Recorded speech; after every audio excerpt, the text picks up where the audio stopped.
very apropos for the times. And I want to talk about how you gain control when you lose a job or a loved one dies, when illness strikes or some other tragedy. And right now, so many people are just experiencing so much tragedy. The stress can just hijack your life and your brain unless you're armed with the right tools. So we want to talk about how to turn that around. And today I'm really happy to introduce you to Dr. Jennifer Love. She is one of our Amen Clinic's doctors, and she's board certified in psychiatry, addiction psychiatry, and addiction medicine. She's a diplomat of the American Board of Psychiatry and Neurology and the American Board of Addiction Medicine, worked at a chemical dependency rehabilitation program prior to joining Amen Clinics.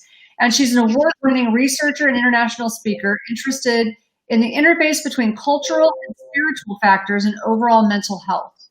Her work focuses on restoring life balance, brain and body health, and helping her patients improve their functionality and satisfaction in life. Her specialties include mood disorders, substance abuse disorders, anxiety disorders, anger and irritability, behavioral addictions, co-occurring pain, and opioid dependence. And very interestingly, if you believe in coincidence, which I don't, Dr. called When Crisis Strikes, 5 Steps to Heal Your Brain, Body, and Life from Chronic Stress. Talk about timing. And I know you didn't know this was going to happen when you started that book, because I also have a new book out, and it takes about 1.5 to 2 years. So you can't possibly know what's going to be going on, right? How crazy is that? Welcome. Right. I turned in the first edition of the book. The due date was January 1st. And so 2 months later, it was like, you've got to be kidding me. And I'm under contract and I can't, disclose any of the things in the book. And I was just sitting on my hands going crazy. And now we're getting to that point. It's on pre-sale on Amazon. I can start talking about it now. And I have a little more freedom in terms of what I can say. But certainly, the context right now, I think globally, is one of crisis, of economic crisis and health crisis and everything. But we're all in the same sea, but we're in our own boats. Mm-hmm. And so we all are experiencing what's going on very differently for various reasons. And so in addition to everything that's going on, people are still having health crises, and school crises, and you just name it, life continues. And it seems like no matter what your life stage, no matter what your background, cultural background, it doesn't matter. You definitely have some stress at this point, whether it's because you are not working in your home with your kids and you don't know how you're going to deal with childcare in school, whether it's because you've lost a loved one, whether it's because the social stuff is getting to you. I mean, there's definitely not been a time in my lifetime that we have experienced all these things at once. And right. It's just a very, very fascinating time. Mm-hmm. So I think some people would say, oh, that's bad timing to have a book released during this time, because obviously it's very hard to market a book when the airwaves are just being dominated by, crisis, crisis, crisis, crisis. But I actually disagree. If it's a book that addresses what people are really going through, I think it's not a bad time. I think people need to not have the news on so much, which is stirring up their anxiety and hijacking their amygdala in their brain. Yes. They need real practical strategies. They need to actually know what's going on and then have a strategy for fixing it. And so talk to us about that. How is your body supposed to react to stress? So we have to take a shift. What you're saying is from the doom scrolling into actually starting about it. Doom scrolling, I like that. Doom scrolling, yeah. So we have doom surfing on the internet, and we have doom scrolling on our phones. We are inundated by this. And I think at the beginning, we're wired to seek information because we're wired for safety. Mm-hmm. Yep. And so we need to know where everything is. We need to have an understanding of it. But we all know we hit that point of no return. So every day I have the conversation several times with patients, and they tell me about watching the news and how stressful it is. And they said, oh, these 24-hour news channels, and they just keep talking and talking and talking. And I'm like, well, how do you feel after you watch the news? Oh, I feel horrible. Okay, so what are we doing? So I think we've been in this for so many months now that we are on overload. And there's a difference between being informed and being overwhelmed. And many of us have gone into the overwhelmed territory, and it's the perfect time for us to start shifting into how do we actually adjust. We have to go through the 5 stages of grief. We can't stay in denial forever, right? We have to actually start looking at this and figuring out if this is really going to be going on for the long term, what are we going to do about this? So there's 100 different ways I can answer your question in terms of physiologically what's going on with us, or how we're responding to it in a different way. You know, I don't know what you're interested in today, but I think we could talk about anything.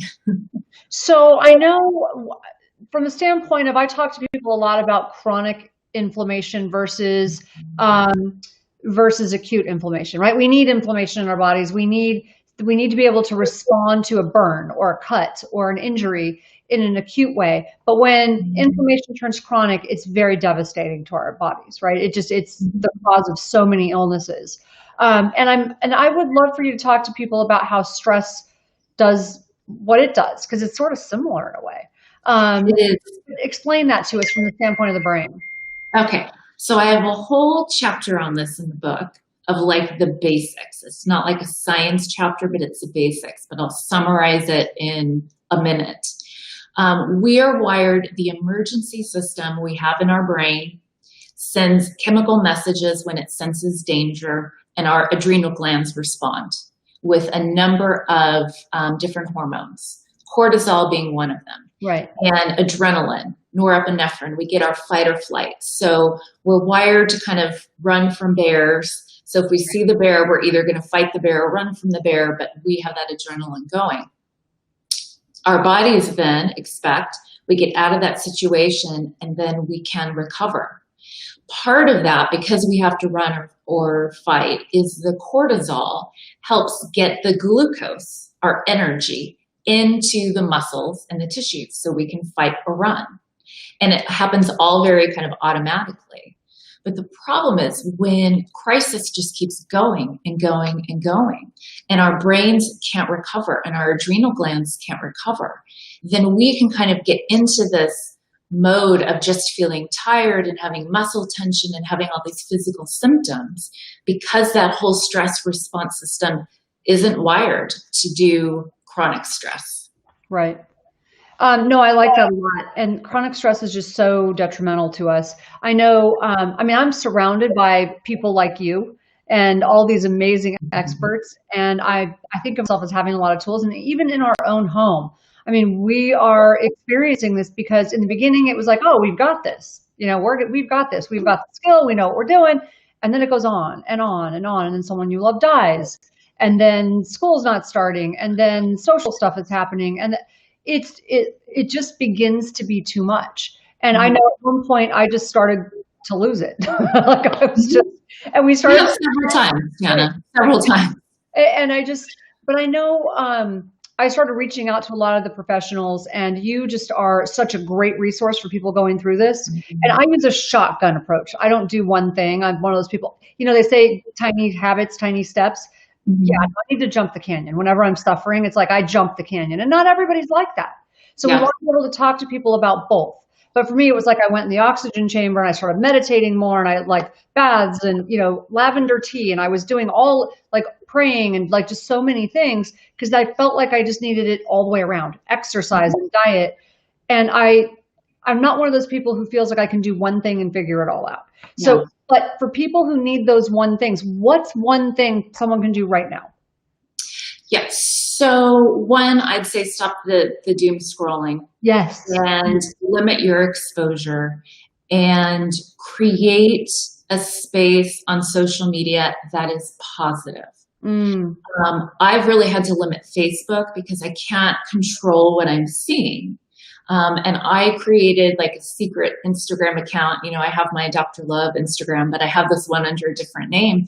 And I just follow artists, and I love design. So I follow all these designers, and it's only eye candy.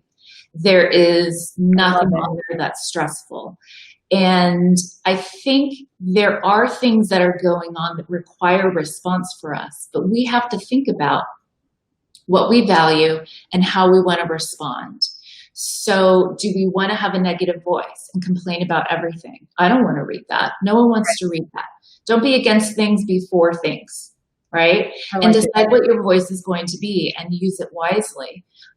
But for me, I think it's really important to pull off of certain types of social media where you can't filter what you're seeing. We need to have a space in our lives that's free of doom, even if it's a little space. I agree. I really, really try not to watch the news other than to make sure like my immediate vicinity is safe. But other than that, I really try to stay off the news, and I don't go on social media except to answer questions for my community. I just have stopped because I actually feel that. And as one of our people is commenting, I think it was Christine Williams, said, now it's not just the news. And she's right. I just commented on this today. People are now calling you on your phone constantly, the robocallers, and telling you about doom and gloom there. It's like, I don't need you calling me. Don't track me down. I'm trying to avoid it. So we have to be very vigilant, right? We have to be warriors for our brain and our health and our sanity. So I love the doom scrolling. Like that's just the perfect way to describe it. So it's very interesting to me why people respond so differently. And maybe this isn't something that we can even cover in this amount of time, but why people respond so differently. Some people just freeze, right? They freeze, they go into this fetal position and they don't know what to do in a crisis. And you'll see them being very depressed in their homes and they're really scared. They don't know what to do. Then some people need to just be doing something like me, I need to be doing something. So I start preparing. That's the trauma nurse in me, I think. But people respond in extremely different ways. And sometimes they get the same outcomes, but their just way of approaching things is different. Why do you think that is? Is it just because of our brain types? You know, I think I have at least 3 different answers for your question, which lets us know that this is even more complicated than it seems. There's a few things. I think that one, some people are really going through the 5 stages of grief. And through the denial, through the anger and bargaining. And so they're in these different stages. And I think that some people, with all of kind of the politics of the world right now, even something like a health crisis has become very politicized. And there's a difference in humans between having an opinion on something and having a belief. Yes. And so if I am of the opinion that I'm not good at math and I take a math test and I get an A, I can say, well, maybe I'm pretty good at math. But if I believe I'm bad at math and get an A, I'm probably going to say, you know what, it must have been a fluke or it was an easy test. You know, that data isn't going to change my belief. And we have shifted in our society right now to more beliefs than opinions. And so when we talk about things like a pandemic or, you know, anything else that's going on right now, people are held in. And many people are unable to take in the actual science and information. It's changing rapidly. I used to be a chemist. And so I explained to my patients, like, when we're dealing with ourselves and when we're dealing with things, we have to think like a scientist and not be attached to the outcome. Right. You know, if my hypothesis is, you know, A plus B equals C, and I run my experiment and A plus B equals J, I'm not a failure because my hypothesis was wrong. My next question is, well, gosh, why is that? And either way, I get this publication. We're learning and growing. You can't have a belief and try to prove your belief through your science. And so I think right now, people everywhere are kind of feeling this tug that somehow their belief systems are being attacked or disrupted by what's going on. On both sides. Everybody feels like their beliefs are being attacked. I agree with you 100%. Everyone does. And it's not just in our country. Globally, this is happening. But we have to figure out, how do we get into a more kind of open-minded thought process because we have to adapt. Mm-hmm. This is not going to be over next week. No. This is going to be going on for a year, for 2 years. We don't even know.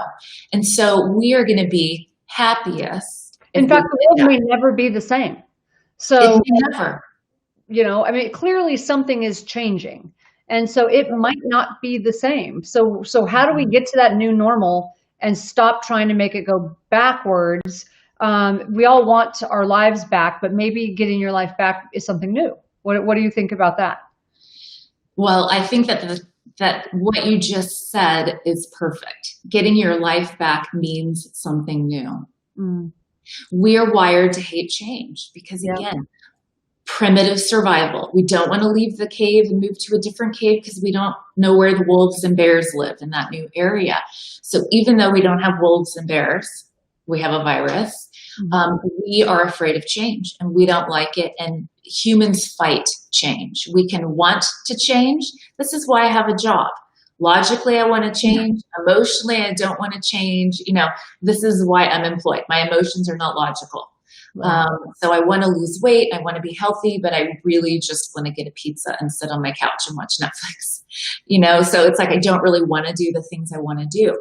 So our minds work against us in that way when we have to think about change. And I think the hardest thing is, Tana, we as a society, as a world, are coming up on a big bend ahead and we can't see what's around the corner. So we can't even prepare. Yeah. Everything we've done in life, we've prepared for. I prepared to go to medical school. I prepared for all my boards. We prepared. That's the scary thing. Yeah. Right. A woman doesn't get pregnant and have a child 5 minutes later. We have, a 9-10 month process when we have time to prepare for these things and get used to these ideas.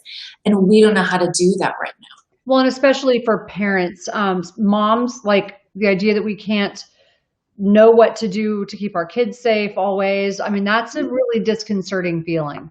And so I know a lot of moms who are having a hard time with that. It's like they just, and now they're also having to adapt to this whole new way of life on top of that. But I heard you say something and I think it's really important. I love what you said. So this idea that we're going to head to a new normal, I feel like we need to think about, rather than trying to go backwards and trying to control what we're doing, it's almost like what we want needs to change. Did I just lose her? Did she go away? Did we lose Dr. Farrell or did you guys lose me? I'm still live, it looks like. Okay, well, hopefully Dr. Farrell's going to come back on because I'm really enjoying that. But what I do want to talk about in case she doesn't, there she is. Okay. There you are. Okay, sorry about that. I've been having technology issues all day, so no problem. But I feel like if we were able to change what we actually want, we would be happier. So as I heard this definition, happiness is wanting what you have, and success is So happiness is wanting what you have, and success is having what you want. But wanting what you have, if you really think about that, it's like if we change our normal and our expectations of what we're supposed to be doing, or how things are supposed to be, if we can change the norm. And that's not to say that we have to let go of our values. I'm not suggesting that at all. What I'm saying is we can't change what's happening right now. I mean, argue with reality, welcome to hell, right? But we might be able to just think about things differently. Maybe I don't need to want to go to Hawaii right now because it's just going to make me not going to happen. Right. It didn't happen 3 times. So it's making me tell you, Tana, I really want to win the lottery. I really, really do. But if my hope is just on winning the lottery, I will always be disappointed. Right. Because, I mean, it's really not going to happen. What if you could tie your happiness to helping other people? What if you could tie your happiness to wanting to do things differently? Is I think what I'm getting at. Yeah. And I think that that's a challenge because really the only thing any of us can control is here. Yeah. It's ourselves. It's how we think. And I spend a lot of my days talking to my patients about how we think when we go down these rabbit trails and just start spinning on these thoughts, I have to stop and ask myself, is this serving a purpose? Yeah. And this is where knowing ourselves becomes really important, because the context in which this is happening to us is all different. Right. So my response to this will be different than yours and different to anyone watching, because my background is and life experiences are different than each of yours, and yours are different than mine. And we respond based on our past experiences. Our brain keeps a log. And when something happens that's similar to something that happened in the past, it goes, oh, here's this danger warning again. Right. So, one of my favorite sayings in our field, in my life actually also, is if it's hysterical, it's historical. Mm. Recognizing that if I'm responding in a way that is disproportionate for what's going on right now, then my response isn't about what's going on right now. It's about something in the past. Right. And so in a time in history where people are having very exaggerated stress responses, Mm-hmm. we need to look at ours and find out where they're based and why. Yes. Many responses are justified, right?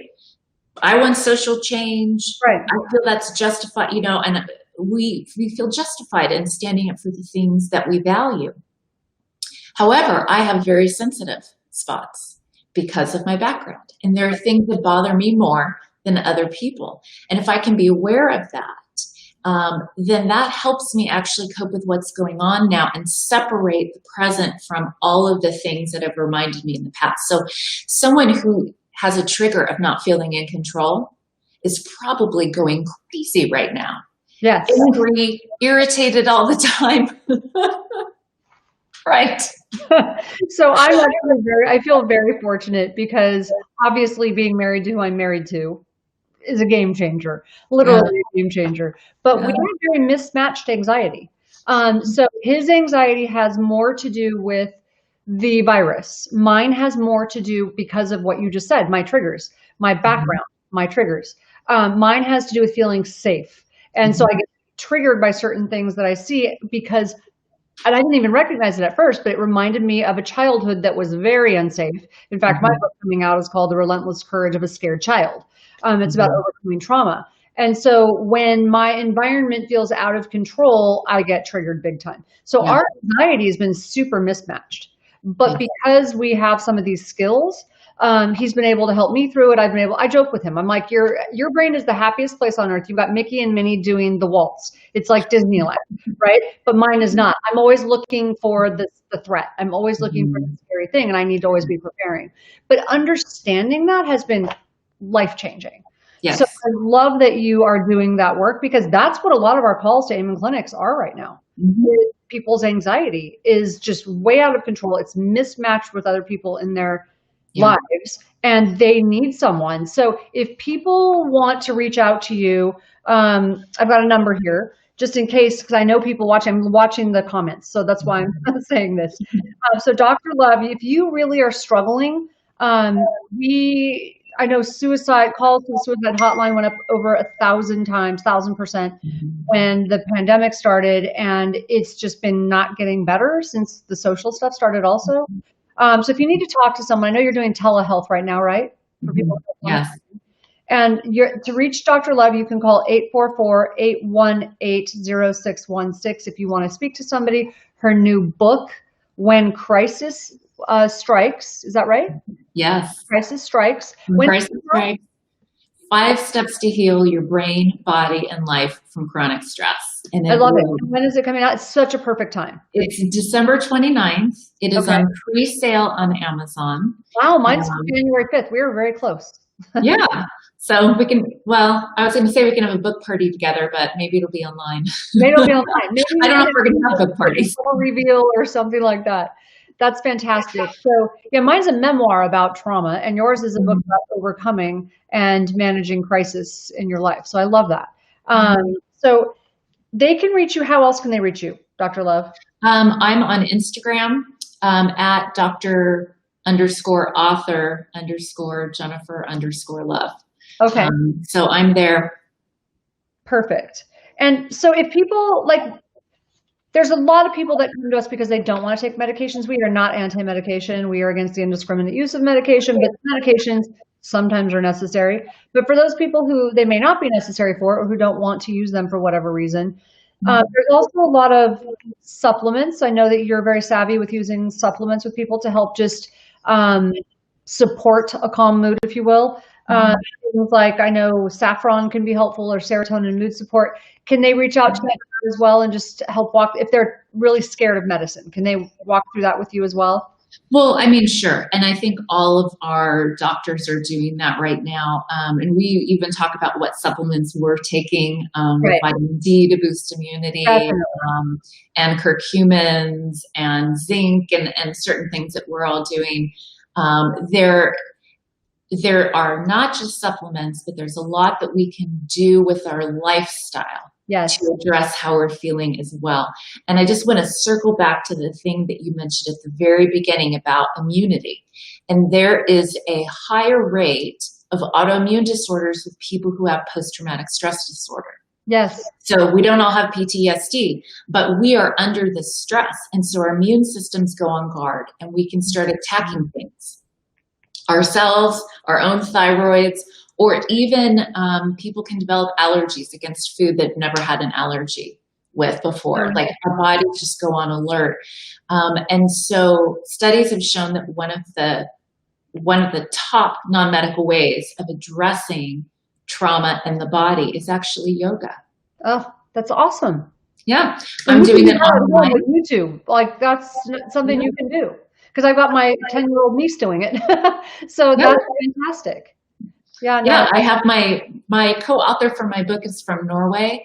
And so I had several writing trips to Norway and I had a fabulous yoga instructor there. So I just watch her stuff on YouTube and I do the yoga here with her. So it's really great. So there are things, non-medication, non-supplement, any like lifestyle that can really make a difference. And, you know, a study came out, I just wrote an article and did some research, and there was a study early on that showed 1 in 3 Americans admitted to drinking while they're working from home.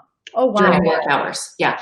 40% in California and New York, 50% in Kansas and Idaho and Iowa, and I think Virginia, and 67% in Hawaii. Oh, wow. So we really need to take stock of, we had these coping strategies at the beginning that were maybe a little regressive. Maybe people were having an extra glass of wine or having a glass of wine regularly. We are now 5 months into this. Right. And we need to really be paying attention to healthy behaviors. Right. That idea that, I can do this because it's temporary. It's a pandemic. It doesn't matter. Right. Because now it's not about you deserve it because you're under stress. It's about, is it worth it to your health and to the health of your family? I mean, I agree with you on that. Yeah. I love this. So when crisis strikes, available December 2020. I'm going to read that number one more time. 844-818-0616. I love that. And if you can also go to my website and find different links. You can also reach out and find that phone number on my website, tanaamen.com. And I just want to say next week, we are going to same time. I have a special guest that week as well. They're from actually 2 guests from the Social Ninjas podcast, Kyle Mitchell and Jeremy Green. They've both suffered extreme social anxiety and now advocate to help others overcome. And so please share this video. If you've learned something from Dr. Love, share this video, tag 3 friends, and I will enter you in a drawing to win a 6-month Brain Warriors Way online course valued at $395. And we will see you next week at 3 p.m. on Wednesday. Thank you. Thanks Dr. For having me, Tana. It was so great.